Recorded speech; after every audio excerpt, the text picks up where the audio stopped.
poignée de main entre le Parti socialiste et la France insoumise. La direction du Parti socialiste adhère aux propositions du programme LFI. Le texte de 4 pages a été publié ce matin. Première étape avant un véritable accord pour les législatives, salué dès ce matin par Alexis Corbière, député LFI de la Seine-Saint-Denis. Écoutez, il était l'invité de Dimitri Pavlenko dans la matinale sur Europe 1.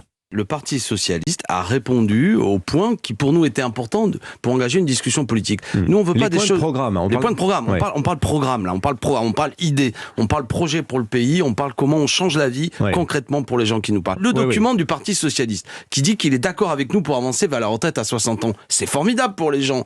Le Parti socialiste qui nous dit ensemble on peut faire un SMIC à 1 400 €, bravo. Le fait qu'il s'engage avec nous à travailler au rétablissement de l'ISF, une fiscalité plus juste, à aller vers une 6e République, à être vis-à-vis de l'Union européenne, parfois sur certains traités en capacité de non-application. Nous, on appelle ça la désobéissance. Tout ça montre qu'il y a une volonté politique d'avancer. Ils ont envie de rentrer dans un nouveau cycle. Voilà, Alexis Corbière qui se réjouissait ce matin. L'accord, en tout cas, accord en vue, porte sur la retraite à 60 ans, le SMIC à 1 400 € net. Alexis de la Fontaine avec nous. Donc, le PS a souscrit à ces propositions de LFI, hein.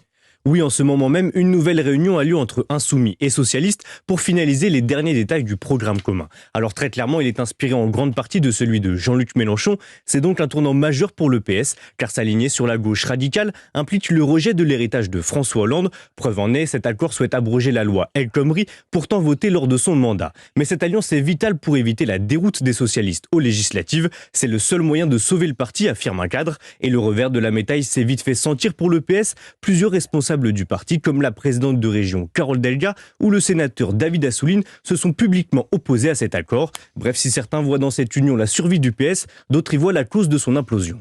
Merci beaucoup Alexis de la Fontaine.